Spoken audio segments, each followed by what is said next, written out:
साथियों नमस्कार। साथियों, आपको जैसे पता है कि कुछ साथी प्रश्न पूछ रहे थे कि जो पेपर लीक मामला है, जो तथाकथित पेपर लीक मामला है, उस मामले में क्या चल रहा है और सुनवाई का क्या हुआ कोर्ट में।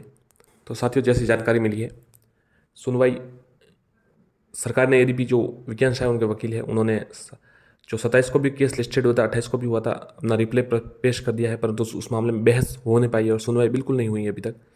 अगली डेट जब भी मिलेगी तब आपको साथियों बता दी जाएंगी। और कई साथियों, जैसा कि आपको ज्ञात है कि अभी कुछ समय पहले एक यूट्यूब चैनल पर हमने देखा कि उन्होंने थंबनेल लगाया हुआ था कि मुख्यमंत्री जी की घोषणा रीत रद्द, और अच्छे व्यू भी आए थे उसमें साथी, काफ़ी अच्छे व्यू आए थे। तो साथियों, ऐसा कुछ नहीं हुआ है, ये बिल्कुल थंबनेल बनाकर साथियों फेक न्यूज़ दी जाती है और उससे अच्छे व्यू भी बढ़ जाते हैं, अभ्यर्थी देखते हैं उसको। परंतु साथियों, सही न्यूज पर व्यू कम आते हैं परंतु विश्वसनीयता बनी रहती है, ये बात सत्य है। व्यू कम आए वो चलेगा, परंतु साथियों विश्वसनीयता नहीं खोनी चाहिए किसी को भी। सभी इस पर फेक न्यूज़ काफ़ी बना रहे हैं कि मुख्यमंत्री जी की घोषणा, रद्द हो गई परीक्षा और स्थगित और पता नहीं क्या क्या। तो साथियों, ऐसा कुछ नहीं हुआ है, अभी तक सुनवाई भी नहीं हुई है और धीरे धीरे सुनवाई होगी इसकी, फिर निर्णय आएगा जो होगा। परंतु जैसी संभावना लग रही है साथियों, उसमें पेपर जो रद्द है उसकी संभावना बिल्कुल नगण्य है, बहुत शून्य है साथियों, बहुत कम है।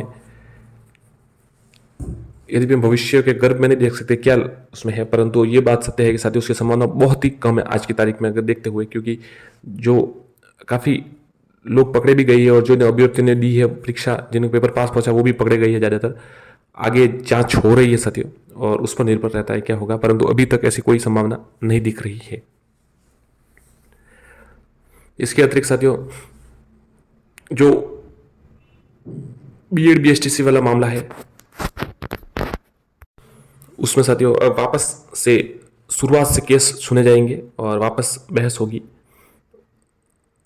कुछ 2 दिन पहले शायद 27 या 28 को उसकी सुनाई थी, परंतु लिस्टेड नहीं हो पाया और सुनवाई नहीं हो पाई। तो अगली डेट कब मिलती है उस पर निर्भर रहेगा और वापस हो सकता है इसमें टाइम लग जाए, कुछ समय लग जाए साथियों। और सबसे बड़ी बात यह है कि अगर ये डीबी मामला है और फैसला आ जाए, निर्णय आ भी जाए, तो जो भी पक्ष जीतेगा वो स्वीकार कर लेगा, परंतु जो पक्ष हारेगा वो सुप्रीम कोर्ट में इसको चुनौती जरूर देगा।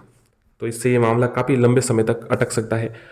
सरकार ही अब इसको जल्द से जल्द निर्णय करने के लिए प्रयास कर सकती है और जल्द से जल्द इसका निर्णय लाए, ताकि जो भी साथी है उनको राहत मिले।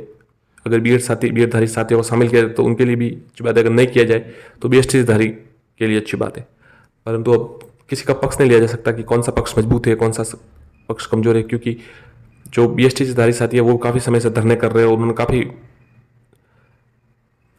समय से वो अपना प्रयास कर रहे हैं और सरकार पर भी दबाव डाल रहे हैं कि उनके पक्ष में निर्णय लिया जाए और पैरवी अच्छे से की जाए। और जो बीएड साथी है वो भी अपना प्रयास शुरू से ही कर रहे हैं और उन्होंने भी धरना प्रदर्शन किया है। तो इस प्रकार साथियों, ये तो अब पक्ष दोनों का कह नहीं सकते किसका मजबूत है, परंतु जो निर्णय आएगा उस पर ही निर्भर रहेगा सरकार किस प्रकार उसको हैंडल करते हैं। जैसे अगर निर्णय और स्टे लेने से पहले ही नियुक्ति दे दी जाए, जैसे कोई भी बात हो, तो उस प्रकार चल सकता है, परंतु अब देखते क्या होता है साथियों। इसके अतिरिक्त साथियों, काफ़ी जो अपीयरिंग वाले छात्र हैं उनके लिए कि क्या वो रीट के में शामिल हो पाएंगे या नहीं हो पाएंगे साथियों। अगर पहले से ही ऐसा है कि रीट से पहले अगर उनका रिजल्ट आ जाए तब तो ओके है, पर रीट के बाद भी अगर रिजल्ट आ जाए और जो फॉर्म निदेशालय द्वारा मांगे जाएंगे उससे पहले, मतलब जब तक उसकी अंतिम तारीख हो तब तक आपको उसमें अपने अंक भरने पड़ते हैं। जब आप अंक इनपुट कर सकते हैं मतलब आप वैलिड हो जाएंगे। तो इस प्रकार उन्हें घबराने की जरूरत नहीं है। जिनके एग्जाम हो चुके हैं उनका रिजल्ट आ भी जाएगा और अभी समय है, रिजल्ट में भी अभी समय लगेगा थोड़ा बहुत। तो जब फॉर्म आवेदन किए जाएंगे, मांगे जाएंगे, तब उस समय तक, अंतिम तारीख तक आपके पास डिग्री होनी चाहिए। दिवाली से पहले साथियों रिजल्ट आने की बात की जा रही थी, परंतु आज आपको पता है शिक्षा मंत्री ने कहा है कि लगभग 1.5 महीना लग सकता है। दिवाली से पहले नहीं आ सकता रिजल्ट। इसका प्रमुख कारण यह है कि जो 16 तारीख को, आपको पता है हमने इससे पहले भी 2-4 दिन पहले वीडियो बनाया, उसमें बता दिया था कि 16 अक्टूबर को जो परीक्षा हुई है उसका अभी तक आपत्ति भी मांगनी है, आंसर की जारी होनी है, तो उनकी आपत्ति मांगी जाएगी। दोनों का साथ में रिजल्ट निकाला जाएगा। जो 600 अभ्यर्थी है उसमें से लगभग 100 अभ्यर्थियों ने तो एग्जाम दिया ही नहीं था, परंतु उनकी भी आंसर की निकाली जाएगी और आपत्ति मांगी जाएगी, फिर साथ साथ में सब रिजल्ट आएगा। आंसर की फाइनल आंसर की आरपीएससी की तरह और सभी की तरह रिजल्ट के बाद ही आती है।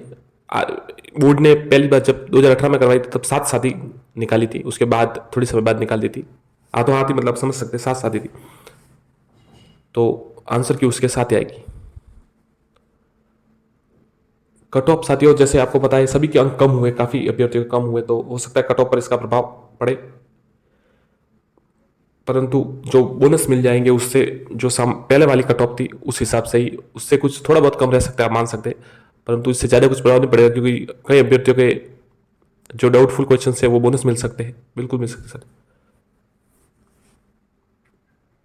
इसके अतिरिक्त एडिशनल वाला मैटर, एडिशनल वाले भाई अलाउ है या नहीं साथियों? एडिशनल वाले भाई बिल्कुल अलाउ है, अभी तक बिल्कुल उनके बिल्कुल अलाउ है वो 100%। अब तो कह सकते हैं कि अभी तक तो बिल्कुल अलाउ है, क्योंकि डीबी में जो निर्णय आया था उसके खिलाफ स्टे ले लिया गया है।